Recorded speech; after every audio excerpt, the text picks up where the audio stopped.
Alright, hello, welcome back to the podcast. Once again, everybody, PayPal and Patreon are down there if anybody wants to support me, only do so if you actually can. So, quicker episode than usual, speaking on the arising issue of Chile. Chile, similar to the US Southwest, has been in a extensive drought for more than a decade now, obviously affecting some regions, some states more than others, but many of them, particularly in the northern half of the country, which also happens to be where most of the mining takes place, seeing reservoirs, river flow, and groundwater levels reaching critical lows, which are compounding together to result in already some mines having to shut down off and on, and others, one large one in particular that is responsible for about 3.5% of the world's copper supply by itself, having to reduce its production by half.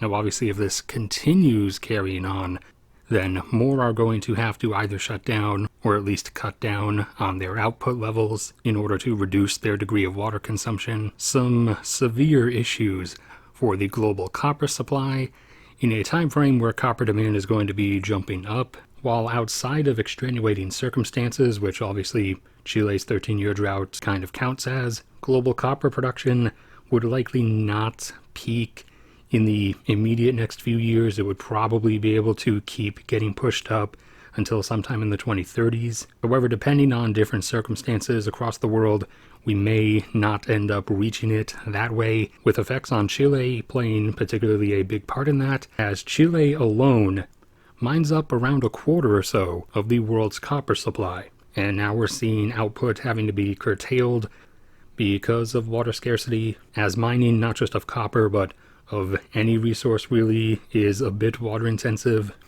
because you don't just dig up all the rock and dirt containing the ore of whatever metal and then load that onto bulk carriers and send that across the world, as that would be way too much material. Instead, although smelting and refining happens elsewhere, a lot of processing and initial extraction refining has to take place on site. And that washing and processing takes a lot of water, obviously. So in a water-strained position where you have less available to actually process whatever you dig up, you then, as a result, obviously have to reduce the amount that you're digging up.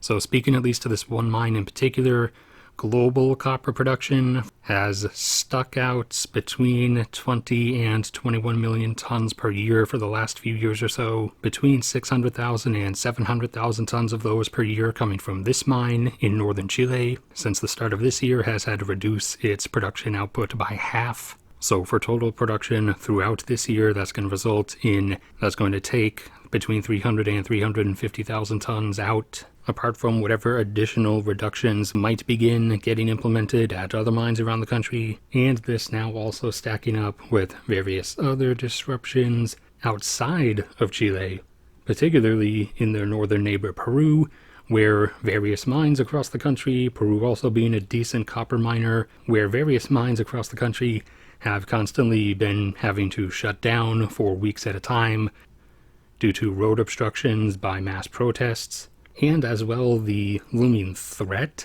of potential curtailments and shutdowns of copper mines in the southern Congo and Zambia due to disputes with the governments of those countries and China, as a lot of the mining there is being done by Chinese firms, and the governments of both the Congo and Zambia want higher tax revenue deals from said mining firms. So the Congo and Zambia have been threatening recently to potentially shut some of the mining down unless the firms agree to pay the higher tax rates. But obviously whatever comes from that or doesn't, we'll have to wait and see. But anyways, that's the end for this one. So thank everybody for sticking around and listening. Like if you enjoyed, subscribe if you haven't already. Also check out or listen to any of the other dozens or hundreds of episodes I have piled up on the channel at this point. PayPal and Patreon are down there if you want to support me, just only do so if you actually can. And go subscribe to my cat for way less depressing content. We're also trying to get her up to 1,000 subs before the deadline in November so her channel can get monetized. But no matter what becomes of me anyways, may God bless and protect all of you, and I will see you all around next time.